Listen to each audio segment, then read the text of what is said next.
Las guerras bananeras fue una serie de ocupaciones, acciones políticas e intervenciones que involucraron a los Estados Unidos en invadir México, Centroamérica, el Caribe y Colombia. Es por eso que en este video veremos sobre cómo fue esta guerra, por qué se llama así y qué consecuencias trajo.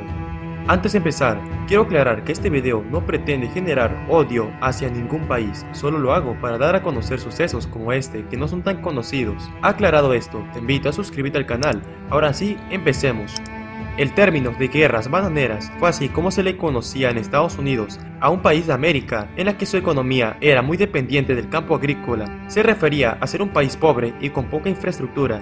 El país que más quedó marcado por este nombre fue Honduras, que fue llamado la República Bananera. Fue donde se estableció el modelo original de la República Bananera en los siguientes años de 1903 hasta 1925. Mientras que la United Fruit Company y la Standard Fruit Company dominaban el sector clave de las exportaciones de bananos y vías de tren en Honduras. Esta no fue una guerra entre una unión entre México, Centroamérica y el Caribe contra Estados Unidos. Más bien, Estados Unidos invadió y ocupó varios de estos países en distintos años a partir del inicio del siglo XX. Los Estados Unidos pasaron a convertirse en el país más poderoso del continente americano cuando en 1898 derrotan a España. En tan solo 3 meses durante la guerra hispano-estadounidense, aquí España pierde a manos de Estados Unidos la isla de Cuba, Filipinas, Guam, Puerto Rico, entre otras islas. Es a partir de aquí que los Estados Unidos empezarían una serie de intervenciones militares, pues ya contaban con el poder militar suficiente para influir en cualquier país de América, ya que con su ley de doctrina Monroe de América para los americanos, no permitirían que ninguna potencia extranjera interviniera en América más que solo ellos. Las guerras bananeras tuvieron muchas motivaciones distintas, pero todas ellas fueron fundamentalmente económicas. Los Estados Unidos también tenían intereses políticos, intentaban mantener su esfera de influencia en la región. El primer conflicto en la que se puede dar el comienzo de las guerras bananeras fue en 1903, cuando el gobierno estadounidense había apoyado la separación de Panamá de Colombia, en la que fue exitosa ya que Colombia perdía el territorio de Panamá y los Estados Unidos en pocos días reconocerían su independencia para luego comprar los derechos sobre la construcción del Canal de Panamá, que terminaron en 1914, en la cual tendrían el control de esta importante vía comercial que les dio un gran crecimiento económico a nivel mundial. Con el país que tuvo más conflicto durante las guerras bananeras fue con México. El año que también había iniciado la Revolución Mexicana, se venía librando la Guerra Fronteriza, una serie de enfrentamientos en la frontera México-Estados Unidos, además de que el gobierno estadounidense se involucró mucho durante la Revolución Mexicana. Por ejemplo, apoyaban a que Victoriano Huerta usurpara la presidencia, donde derrocan al presidente Francisco I. Madero, y poco después es asesinado el presidente Madero. Victoriano Huerta luego tendría malas relaciones con los Estados Unidos, lo que provocó que el gobierno del presidente Woodrow Wilson viera mejor en apoyar al bando de Venustiano Carranza para derrocar a Victoriano Huerta. Pero mientras esto sucedía, en el puerto de Tampico, 9 marinos estadounidenses fueron apresados por la guarnición mexicana. Esto fue conocido como el Incidente de Tampico. El almirante exigió la libertad de sus marinos y que, en desagravio, las autoridades mexicanas rindieran honores a la bandera estadounidense, izándola en el puerto de Tampico con 21 cañonazos de las baterías mexicanas, para lo cual se fijó un plazo de 24 horas, pero al final se negaron. A este incidente, el gobierno estadounidense lo vio como de gravedad por lo ocurrido en Tampico. El presidente Woodrow Wilson pidió permiso al Congreso de una invasión, por lo que el 21 de abril de 1914, una flota de barcos de guerra fueron enviados a tomar el puerto de Veracruz, donde tuvieron un duro enfrentamiento con los pobladores y el ejército. 500 mexicanos murieron en la defensa de la ciudad, la cual fue ocupada por los estadounidenses para evitar que llegaran armas desde Alemania para el gobierno de Victoriano Huerta. La ciudad de Veracruz estaría bajo ocupación hasta el 23 de noviembre de ese año, cuando se convenció a los estadounidenses de retirarse de la ciudad, sufriendo casi 100 muertos en la ocupación. En Centroamérica, desde 1912, Estados Unidos invadió Nicaragua por varios años, donde se enfrentaron en distintos enfrentamientos los estadounidenses con el apoyo del gobierno nicaragüense contra la guerrilla de los liberales nicaragüenses de Augusto César Sandino. El 3 de octubre de 1912 se dio la batalla de Coyotepe.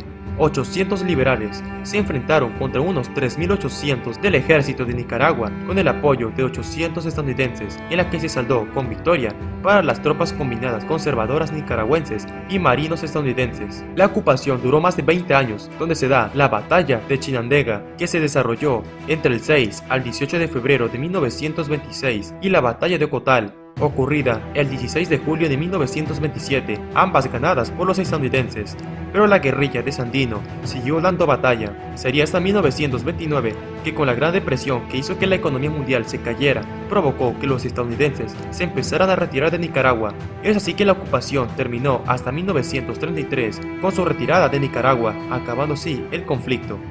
En 1915, Estados Unidos ocupó Haití cuando 330 marinos desembarcaron en Puerto Príncipe bajo la autoridad del entonces presidente de los Estados Unidos, Woodrow Wilson, para proteger los intereses de las empresas estadounidenses. La ocupación de Haití continuó después de la Primera Guerra Mundial. Durante la invasión, 3.000 haitianos murieron, aunque por un lado la ocupación de Haití, que duró desde 1915 a 1934, trajo un tiempo de estabilidad política y paz, donde se modernizó el país en la construcción de carreteras, hospitales y escuelas, pero al final los estadounidenses se retiraron. Al año siguiente, en 1916, Estados Unidos invade a la República Dominicana con el pretexto de precauciones sobre el posible uso alemán de la República Dominicana como base para los ataques contra los Estados Unidos durante la Primera Guerra Mundial, y la inestabilidad política en la República Dominicana, que ponía en riesgo el cobro en aduanas para el pago de la deuda externa, y así inicia la invasión. 3.000 marinos desembarcan con apoyo aéreo de 6 aviones de la época y sus barcos de guerra. Los dominicanos poco pudieron hacer ante el poder estadounidense, que ocuparon la capital, Santo Domingo. Durante la ocupación se produjo la pérdida del barco USS Tennessee, ya que en la tarde del 29 de agosto, mientras estaba anclado en el puerto de Santo Domingo, fue empujado contra las costas por un inesperado tsunami y resultó totalmente arruinado. Unos 40 tripulantes murieron o desaparecieron y 204 recibieron heridas de diversas gravedades. Al final, los estadounidenses, acabada la Primera Guerra Mundial, decidieron retirarse del país. En 1924, alrededor de 1.000 dominicanos murieron durante el conflicto y 140 marinos estadounidenses. De regreso a México, el 9 de marzo de 1916, el general Pancho Villa con 500 hombres ataca la ciudad de Columbus en represalia por la ocupación de Veracruz de 1914. La batalla de Columbus dejó 70 villistas muertos y unos 40 estadounidenses entre soldados y ciudadanos. Esto provocó el enojo de los Estados Unidos, que ordenó una expedición punitiva en la que 10.000 soldados son mandados al estado de Chihuahua para capturar a Villa y a sus hombres. Así invaden el estado de Chihuahua, pero la población se opuso a esta invasión. Durante los siguientes meses buscaron a Villa sin dar con él, en la que se dieron varios enfrentamientos que en su mayoría fueron ganados por los villistas, pero el 21 de junio, el ejército mexicano de 150 hombres derrotan a 250 estadounidenses en la batalla del Carrizal. La expedición punitiva terminó en febrero de 1917, retirándose de México sin poder capturar a Villa. La invasión había terminado en derrota estadounidense.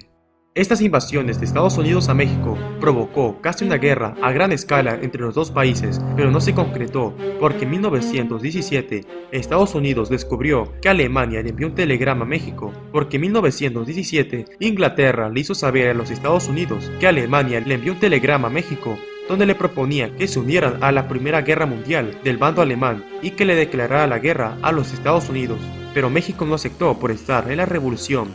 Y Estados Unidos no quería tener una guerra en la frontera, por lo que arregló las cosas con México y luego le declaró la guerra a Alemania ese mismo año. Esto fue conocido como el Telegrama Zimmermann.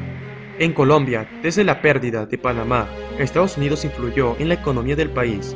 En 1928 ocurrió la masacre de las bananeras, una masacre hecha a los trabajadores colombianos de la empresa estadounidense United Fruit Company a manos del ejército de Colombia, pues el 28 de noviembre de ese año había estallado una masiva huelga de trabajadores de las plantaciones en la que se negaron a cortar los bananos para exigir un mejor salario, entre otras cosas. Según registros, alrededor de 1.800 trabajadores murieron durante estas masacres en Colombia.